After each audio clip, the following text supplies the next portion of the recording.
platform, know that you're going to be posted on a platform. We could go to the because he's gotten fucked up before.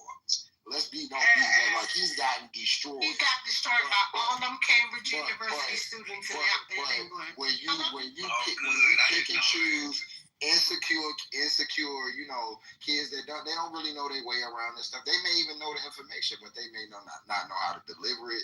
And if you bombard them, him and Candace have this very specific way of debating where they take stuff, and they ask you stuff and like right back at you and like try to throw you off your square. You have to be super confident. So it's not that they just don't know. They young, they're little kids. I seen the same debate that was on there.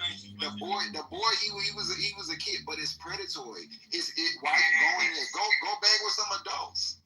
And that was my thing too. And that's why when he was just rushing you, Omari was getting mad. It was either Omar or Omari at the clip, and I'm like, well, no, this is important to highlight because the way that he used to pose that stuff, these kids didn't know how to debunk it or rebut it. But a lot of us in this room alone, we could have easily destroyed that man. So, but the danger of it is them being embarrassed in real time with lies and not having the ammunition to rebut it. He has a specific debate style that is not in good faith, right?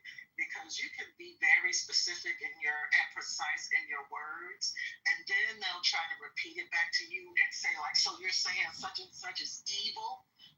Right. They have very interesting tactics to twist what a person is saying, and people are not expecting to have to correct like that. It's very Clubhouse, ain't it? They don't know to say. That's why I would have destroyed them. I don't believe in good or evil. I'm just stating what it is. It's racism or something to that nature. But him and Candace, they will go off and they will just take something that you say and they'll either amplify it so that it sounds ridiculous because they know that that works with a lot of people. Or they'll hang on to like a portion of what you said and ignore the main point. And just harp on that portion. Yes. And they take one word and hang into it, right? And then what they do is twist it. So what they do is, for a young person, it's hard to regurgitate. And so what they'll do is they'll spin and spin and spin in that situation. So it's hard for them to get off of it. And then the person doesn't know how to redirect. And if you're not sure how to redirect and debate, it's very hard. So if you don't understand debate decorum, you're not going to be able to challenge somebody because you don't understand debate decorum. If you never took debate in school, or if you never did moot court, if you never did any of those things, you're not going to understand the tactics that they're using. And these are very basic tactics when it comes to debate.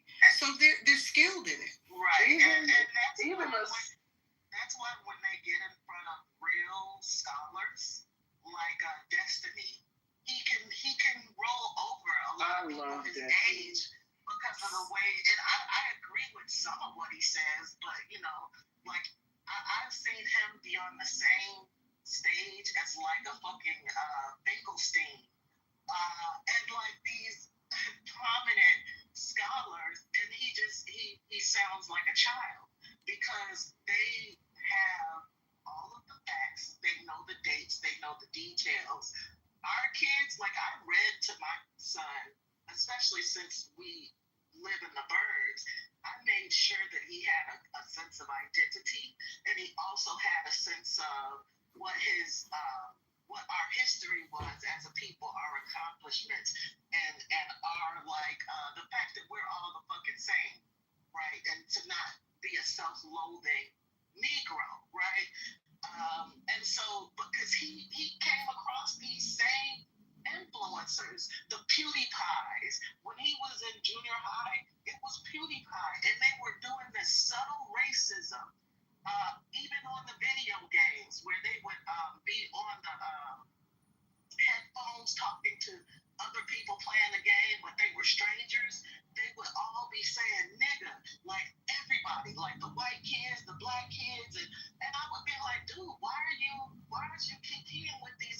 motherfuckers with the N word. I said and I stopped him and I corrected him, but I wasn't even aware, like the influencers on YouTube, that there was this pipeline that was directing these white suburban boys and some black boys down these alt-right rabbit holes.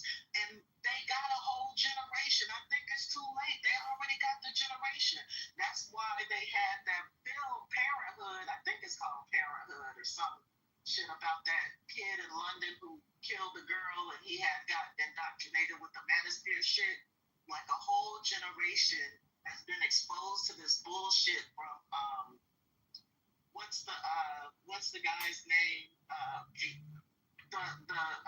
Andrew Tate. Andrew Tate, yes, Andrew Tate, and all of these personalities. This shit has been in their heads since like junior high. My son's 21 now, and that's when I noticed it was when he was in junior high. So these kids that are coming up behind him, like they've been thoroughly indoctrinated with this bullshit. And I think we need to be talking about how to get ready to confront this new batch of white supremacists, because the internet did it. It did what it's supposed to do with these fucking rabbit holes in the algorithm. Yeah. And to your point, Queen, I think some of it do intersect, right, with manosphere and what Charlie Kirk was doing. But remember, it was a reason why Charlie Kirk is doing this, right? And think about it. Charlie Kirk, Queen, is only 31 years old. Imagine all of us in this room at 31 years old and how we've changed to be a better person, or some of us worse. Because I just turned 30 in June, and I don't know. I'm really excited. No, let her respond. I'm saying it. Yeah, he's 31 years old, right? He had the ability to change. I guess we're not going to know now, right? Who among us was not a racist when we were 31? Right. Listen. We are never going to see his development, or as Julian said, his growth and development. Like shout out to Chicago, right? We're never going to see that, right? So I do agree with you, Queen, that some of it is a manosphere intersect, and it's a reason why. Democrats pretty much said, we ain't thinking about men, particularly young ones. Who told you that? So it was a void that was filled. Hold on. That's why Obama had my brother's keeper. Queen, hold on. It was a void that was filled when you had young, I'm going to say, in this case, white males who felt left out of society, right? Shame to be football players. Shame to drink a beer. Shame for these different things. So this is what you do. And this is what the country produced. A Charlie Kirk, right? This is what the country produced. An Andrew Tate. And I can go on and on like that. Andrew Tate is the narrative, sir. Hold on. Yes, he is. Fathers after the She's going to be first to respond to him, then the rest of y'all. Yeah, and I'm done here in 5 seconds. You know how to short submission, right? So, Charlie Kirk is what America's been wanting, right? And he appealed to the Generation Z, and I'm not mad at him. He wasn't my cup of tea, but I understand the assignment. And he's not here now, so he's going to live as a martyr now. What is the assignment? What is the assignment? What is the assignment? We went over it. Queen went over it. Anyway, I have a clip of Charlie Kirk getting folded up. Would you guys like to hear? Go ahead. Miss, if you want to respond first, or do you want to go ahead and let your clip? All right. I don't know if somebody wanted to. No, BTS always. Go ahead, Jess. Okay.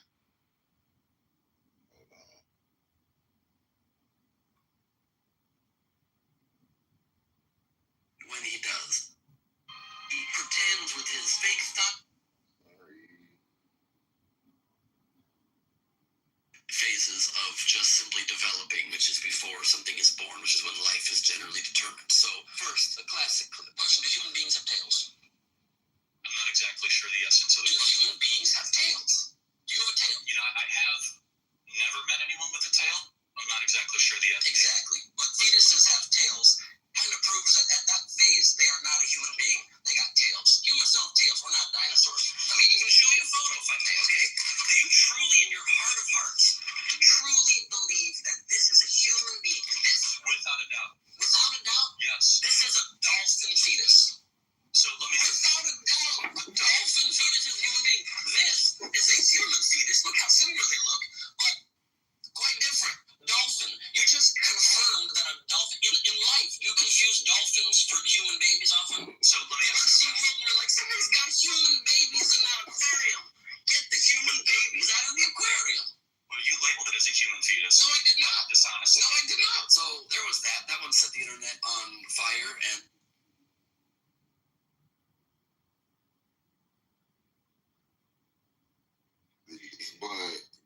your leader. We want more. We want He's more. looking at No, he's not a leader. He's not. Stop saying that.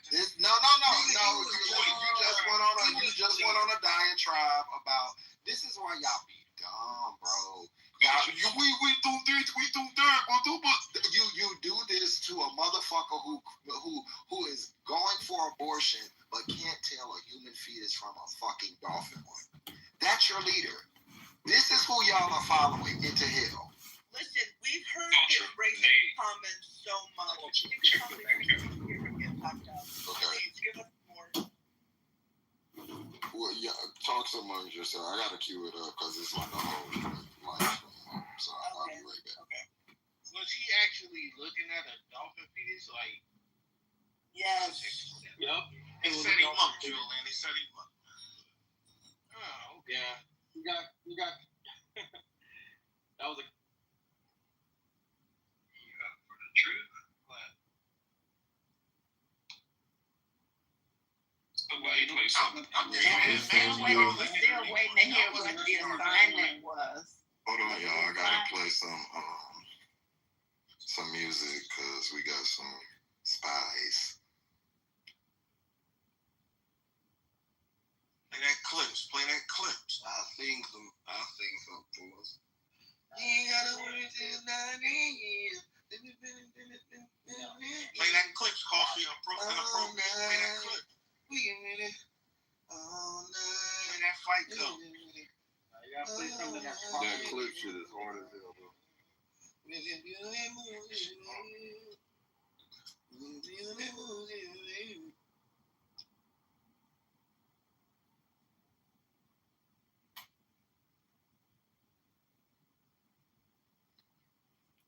were doing a lot of verse.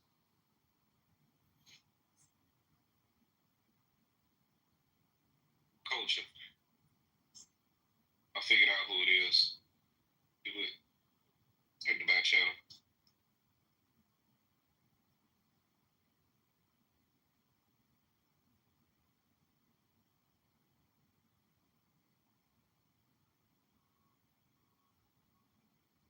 Who dropped that, bro? Who dropped that? Leave in the club. So they hurry up. Take off your clothes now. Say, yeah, I've been listening, and it's like, yeah, of course, he had some white supremacist views, and he was trying to change the. What you mean? Yeah, of course, like that's supposed to be a given. What the fuck? Yeah, I'm saying Yeah, of course there were a few niggas hanging from the trees, like. But he had some. He was trying to change. Hey, no, stop there. We're not gonna normalize racism. We're not normalizing racism. He was trying to change. We're not gonna go by the way racism. We're not doing that.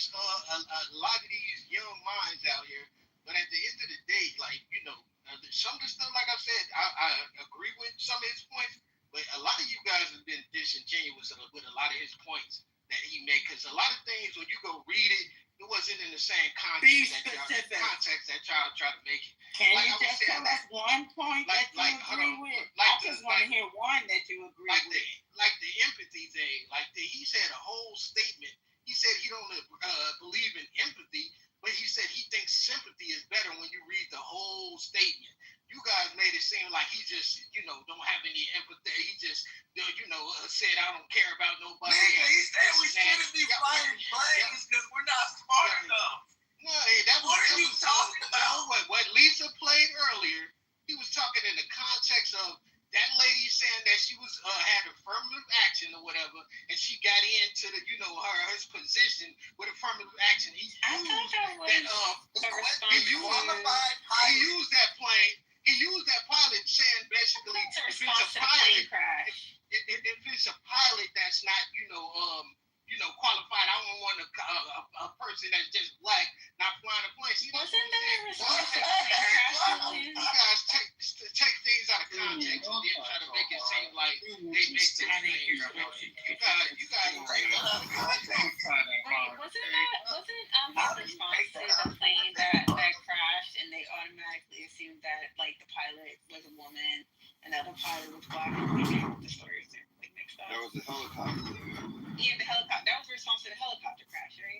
But said what he said, what I heard, the way I heard it, was like if we was back in the day, it's the equivalent of saying, of course there's a few niggers swinging from the trees, and Master does which a lot of them out there, but he does say some good things sometimes. Every day he said chicken is good, and you know what? Chicken is good. So. And Julian, I'm saying, you guys don't have to make things up to make y'all point. And that means y'all are making anything up. So Julian, I just have a question for you, okay? I'm just trying to paint a narrative instead of being. All right, Julian, here's a real question for you that's related to the subject, okay? Now, he said he would question if a black pilot flying a plane, the credentials were in the qualifications, right? But as you and everyone else on the stage know, Tuskegee Airmen were some of the best pilots of World War II, despite the adversity that they went through. And they're one of the reasons why we won the war. So what do you have to say about that? Wouldn't you trust a black pilot like those white bomber pilots trusted black pilots more than they trusted the white fighter pilots? I definitely trust the Tuskegee Airmen and black pilots that they was some of the best pilots, like you said. But I don't trust you guys because you guys took a lot of his stuff out of context. You're like, y'all No, they didn't take it out of context. He took us out of context. Listen, hold on. I want to look at it, brother, so you can really get it. Let's get your best go. Hold up, BT. Let Left finish what he's saying. Go ahead, Left. Okay, so you know how Will Chamberlain was one of the best basketball players of his day? These black pilots today are the Michael Jordans and the LeBron James of flying planes. In fact, they're the top pilots, dude.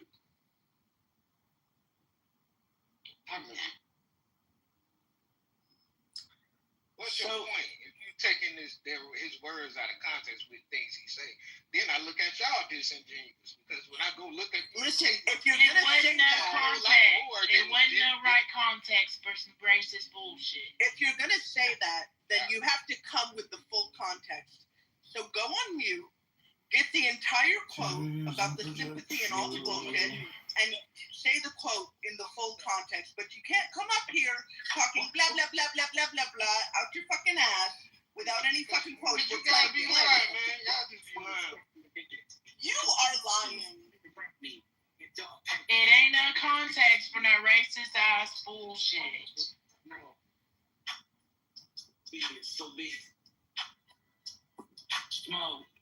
This nigga is naked. You're streaming them wrong.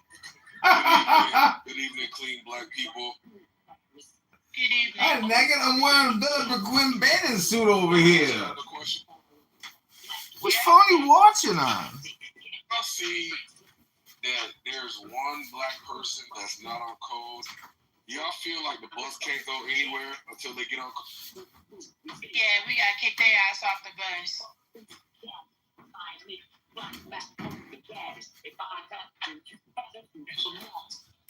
We gonna pull this back?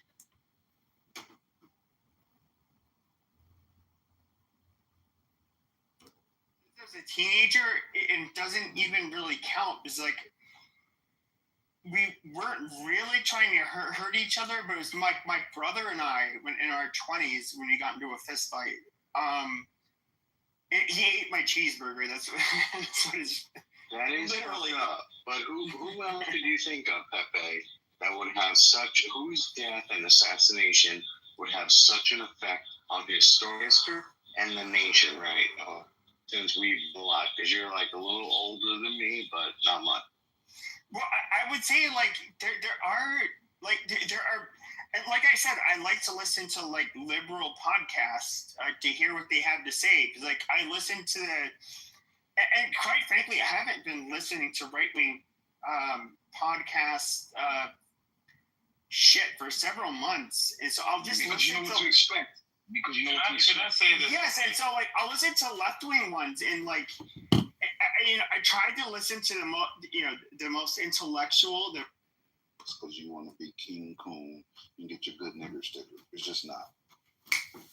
Exactly. Get back to work. What's worse is that you know there's somebody around him who are like, yo, bro, that's not true. That's like the things you're Like, saying. yeah, you guys that is took it. just You factually- might have said that. I got to do more One research. second, on that brother. statement. One second, brother. But- One second, brother. But you One guys, second, brother. you're not about One to second, talk, brother. y'all.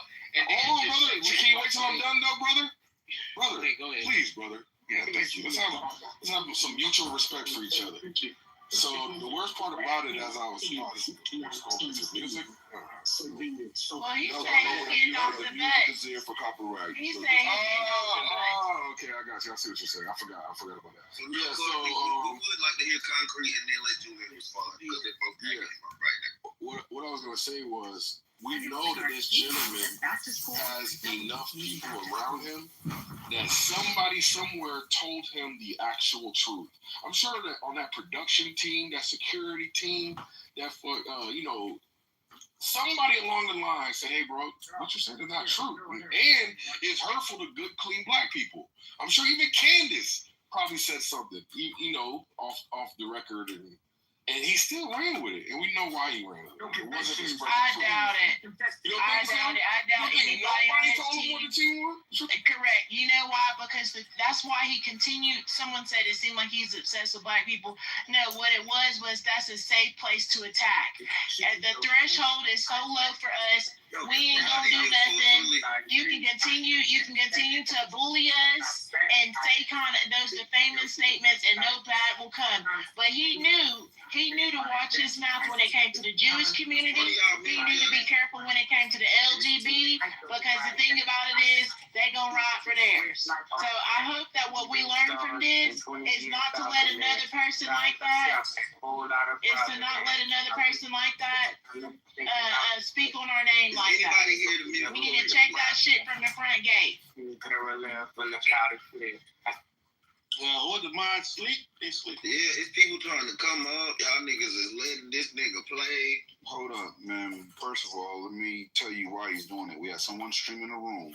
So when you have an undertone of copyrighted music, they can't stream it on YouTube anymore. That's the purpose. So we're not asleep. We're in a Get on code. Yeah, stop playing with the minds, bro. What's wrong with you? Shut up, dude. But yeah, that's what I think is. I think they sat there and just laughed at it. He could say all the ignorant stuff he wanted to say as long as he was attacking black people. It's funny he mentioned DEI when the actual number one beneficiary of DEI is white women. But he ain't gonna say, well, if I see a female pilot, I gotta question things. He knows not to say that. It's a reason he strategically came after black people, because he felt like we ain't gonna say nothing. And then he knows a couple coons that's gonna laugh and say, I see what he's saying, I get it, oh yeah, ha ha ha. Like some people are saying on this damn stage right now. Yeah, but sister, I don't think his target audience were black people. Like, I don't know. No, they're not. His target audience is not black people. His target audience was always disenfranchised. He would catch a couple random coons up in this shit, but most of the time it was young, disenfranchised white males. That was the target audience. Hey, so why did he hold conferences with? Y'all muted me. Damn, that's crazy. You muted the stage. Somebody muted the whole stage. Go ahead. No, I was just saying, like, and look, I ain't on the sides. Well, why do y'all think it is? Because if his target wasn't anything black, why was he holding conferences, summits, and personally funding, these conferences for young black men and women? We go back to 2018, 2019, and he did one in 2020. So my question would be like, why did he do that? Now, What if were they called? he did it What was to the name of the convert, conferences? it was the I'll talk about this in the room the other day. My question is, if he wasn't trying to, if he didn't need him, didn't care about him, we at least can say he possibly was trying to convert him. Like, we can't say there was nothing behind it, because he literally did conferences for young black men and women. Wow. That was when he was with Candace Owens, and that's what both of them were being paid to do at that time, was to convert people over to Trump supporters. And brother. Okay, so he was converting the young black men and women to Trump for a short time period. I think he ran an academy for like 3 or 4 years where it was focused on African Americans. But it was just for his whole goal overall, like just not with blacks, but overall, his job was to radicalize, to convert young men. Mostly it ended up being young white men. He found his target demographic to being conservatives, introducing them to the conservative side. That was his whole thing. That's where his value lied to Trump. Even though Trump was dancing at the Yankee game the next day, he didn't give a fuck. But yeah. So look, that's another question I got, right? So if Charlie Kirk, if his loyalty lied with Trump, can we make the statement that Trump is anti-Israel? That's a reach. Via Charlie, we can't do that via Charlie. Okay, so if we can't say he wasn't anti-Israel, so how do we explain if we're gonna make the connection that Charlie Kirk to Trump, his anti-Israel rhetoric he been on for the past 90, 120 days before this shit popped off? Run that back. So, all right. So if he's the mouthpiece for Trump and he's speaking for Trump and he's trying to convert people to get onto the side of Trump, wasn't the mouthpiece for Trump. He was just a recruiter. So his political views probably didn't always exactly align or reflect what Trump's exact political views may be. He was a recruiter. His job was to bring in new blood, young. Okay, yeah, I college campuses, and that's what Turning Point meant. I'm going to turn them into conservatives. That's what it is. And he wasn't the spokesperson for Trump, so I get what your question is saying now. Yeah, so that's all I'm saying. So like, recruiter, whatever term you want to use, you're trying to get people that follow you, fuck with you, to go ahead and, you know, this is Trump. This my man's right here. Like, go ahead, fuck with him. You know what I'm saying? I'm gonna give you all the knowledge, information you need. This is the way to Trump way. So if that's what we're saying, then what's the conversation? Where do we feel like this shit go left? This shit get, you know, sticky? Because, you know, that's why I asked the question. So is Trump anti-Israel? Because we're connecting him to Trump the last 3-4 months before he passed. That's all he was speaking about. So was he a de facto? Did he go left when it came to the whole support of Trump and just wanted to do his own thing? It's not a one-to-one. It's not a one-to-one. He's trying to build an argument through the Socratic. Yeah, he's trying to link a lot of shit. It's not really. It's some really flawed premises that you're operating under as well. And inaccurate. Number one, the flaw I saw immediately was the idea that he did something for black people, or to, you know, that said, oh, black people in the title, and therefore that's like a benefit to black people. Because again, converting them to what? To be MAGA? Do you think that's beneficial for blacks? Oh, yeah, if you wanted to get, even if, one second, brother, one second. Let concrete land. Let concrete land. Go ahead, concrete. Thank you, appreciate it. So that's what I got from your first statement. That, if he were to do something for blacks, isn't that beneficial to blacks if he were to convert them? And then I just take it that profiteers don't matter where they make a profit, and they're going to make a profit in what would ostensibly be the enemy's home. They have no problem doing that. If they want to convert you, if they have some susceptible people who are willing to patronize them and convert to their ideology, even though it's destructive to the person that's converting, they have no problem with that either. It's called being a useful idiot. So I just take it that you were trying to make an argument that he's probably a beneficial aspect to blacks, and I don't see it unless you're making this point. Yeah, you just said something I didn't even say. Who was speaking? Go ahead. Yeah. I'm going. I want to respond to you on this. Like, he was not anti-Israel before he died. He was still pro-Israel before he died. The day before his death, he took a Zoom call with a rabbi and a commentator, preparing responses to anti-Israel comments, to questions that he anticipated coming, because he wanted to show that he was still aligned in with them, right? So when you're saying, well, the next thing he did have a couple places where he went off key, where he went off base, which is why he was preparing with the rabbi the day before, because he wanted to reach out to them so they knew that he was still on board, he was still surfing. So with that being said, bro, you can't sit here and say that he was anti-Israel when the day before he's preparing to show everybody how he is still aligned with them. Wait, okay. So hold on. Let's go to what the Gemini just said. The day before, he was preparing to meet with the rabbi to show how. No, he did a Zoom call with the rabbi. He wasn't preparing to meet. They did a Zoom call. Okay, he did a Zoom call with the rabbi, and this was to show that he's pro-Israel.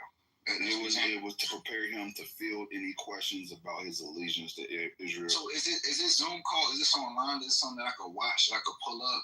No, but there's articles about it. You could. You can look it up. Oh, okay. And the commentator that was on the call with him. Let me find his name real quick. Yeah, this was to show that he pro-Israel. I would love to look, because I ain't right or wrong. Like, I don't know it all, but that statement. The prime minister's name that he spoke. Let's see. I'm going to find it. I just had it. While you're searching for that, I want to say Rabbi Kiss. I don't know much of the name, but it's Rabbi Pesach, Pesach Walicki, Wolicki, and the commentator that was on the Zoom call with him is called Josh Hammer. And he was preparing responses to anti-Israel questions that were anticipated during his college campus tour to show he was still in alignment. So how do we? So I would say that would be an opinion.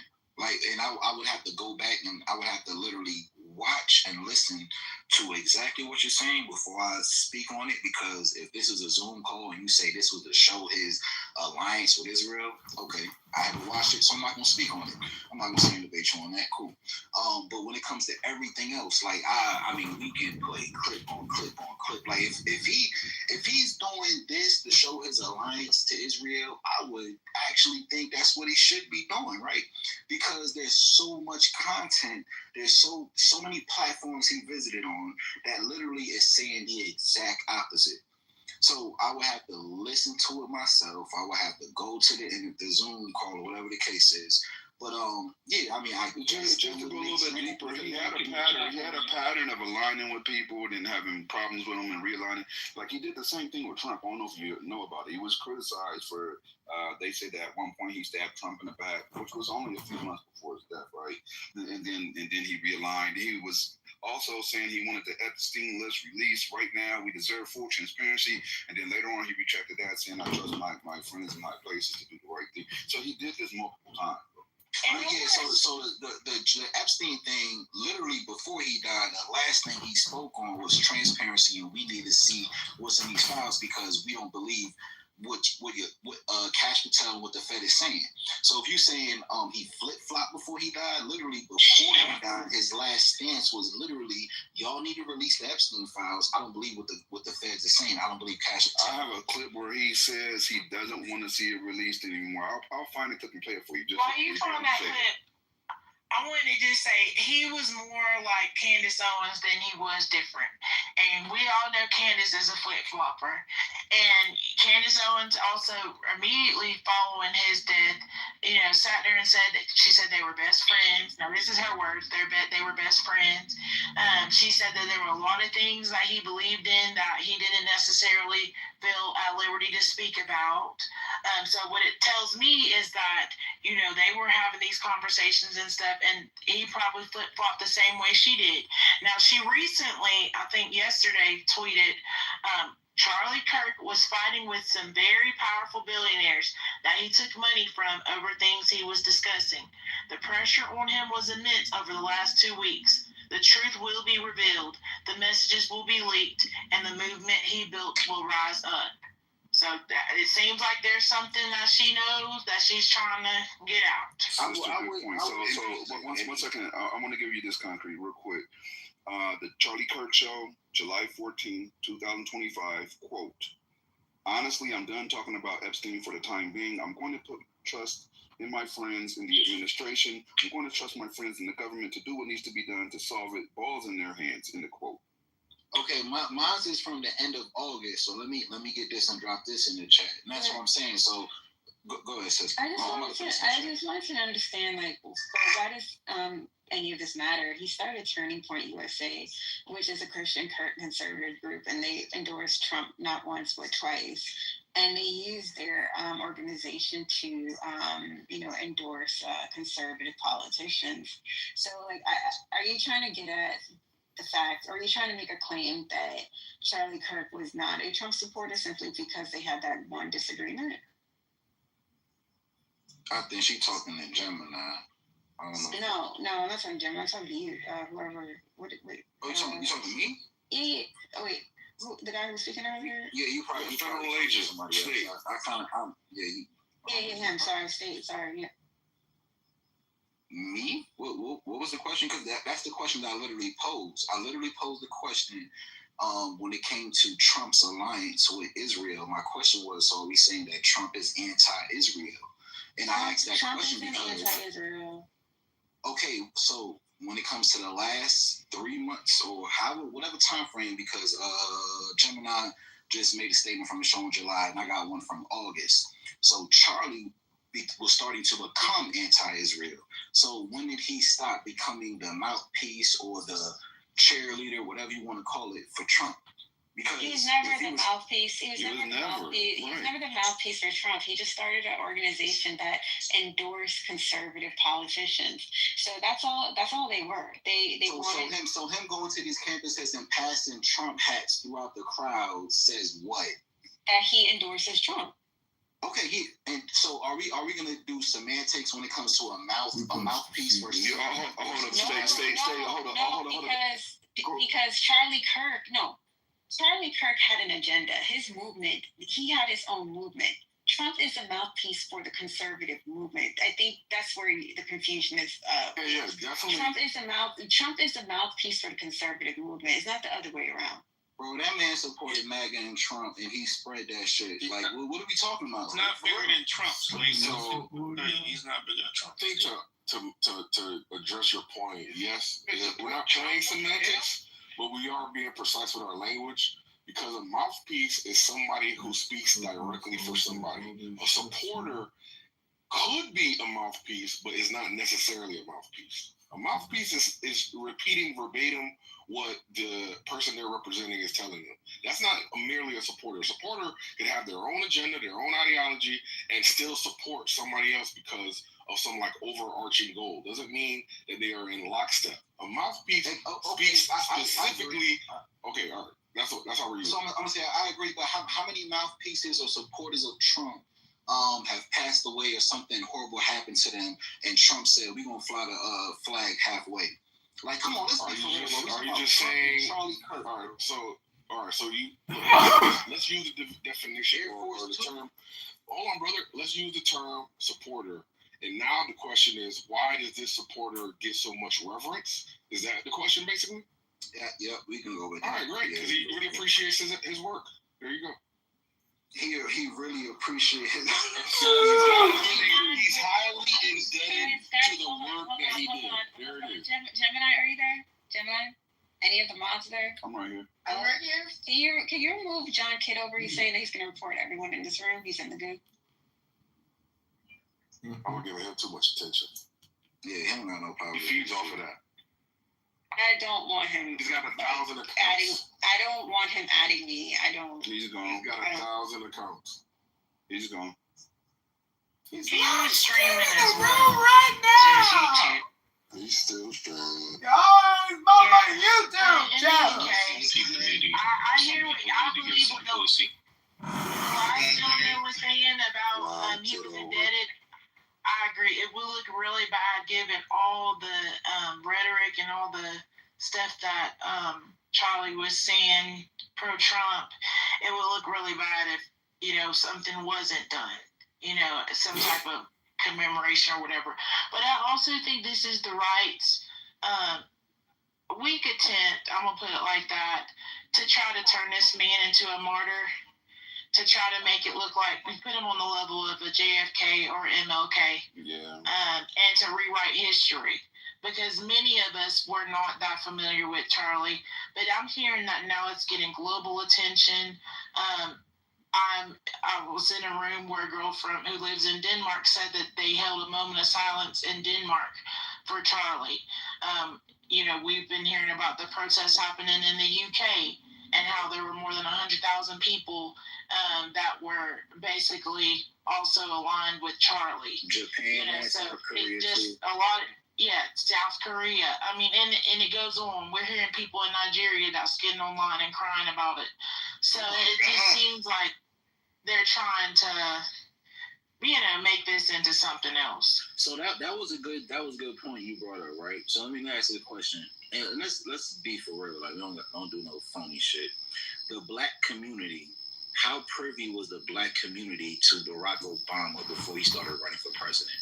Was the black community following Barack Obama? Let's just be for real. You asked the same question. What's your point? No, I wasn't. How's it relevant? Okay. I'm trying to give a fuck. We was like, okay, so you. I don't care who he is.